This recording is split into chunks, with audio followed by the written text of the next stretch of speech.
ఈ ప్రపంచంలో largest desert ఏదంటే సహారా డిజర్ట్ అని చెప్తారు.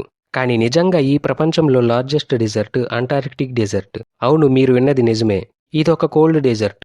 ఒక ఏరియాని ఎడారి ప్రాంతంగా పరిగణించాలంటే అక్కడ హై టెంపరేచర్, ఇసుక ఉండాల్సిన అవసరం లేదు.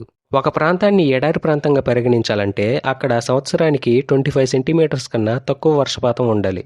అప్పుడు ఆ ప్రాంతాన్ని ఎడారి ప్రాంతంగా పరిగణిస్తారు.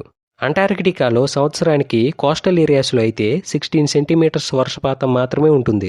ఇంకా లోపలి ప్రాంతాల్లో అయితే 5 సెంటీమీటర్స్ వర్షపాతం మాత్రమే ఉంటుంది. అందుకే దీనిని ఎడారి ప్రాంతంగా పరిగణించారు. ఇది 14.2 మిలియన్ స్క్వేర్ కిలోమీటర్ల ఏరియాని కవర్ చేసింది. Second largest desert Arctic desert. ఇది 13.9 మిలియన్ స్క్వేర్ కిలోమీటర్ల ఏరియాని కవర్ చేసింది. ఇంకా మూడవది సహారా డెజర్ట్. ఇది 9.2 మిలియన్ స్క్వేర్ కిలోమీటర్ల ఏరియాని కవర్ చేసింది. కోల్డ్ డెజర్ట్స్ని పక్కన పెట్టి వేడి వాతావరణం కలిగిన ఎడారి ప్రాంతాల్లో సహారా ఈ ప్రపంచంలోనే లార్జెస్ట్ డెజర్ట్.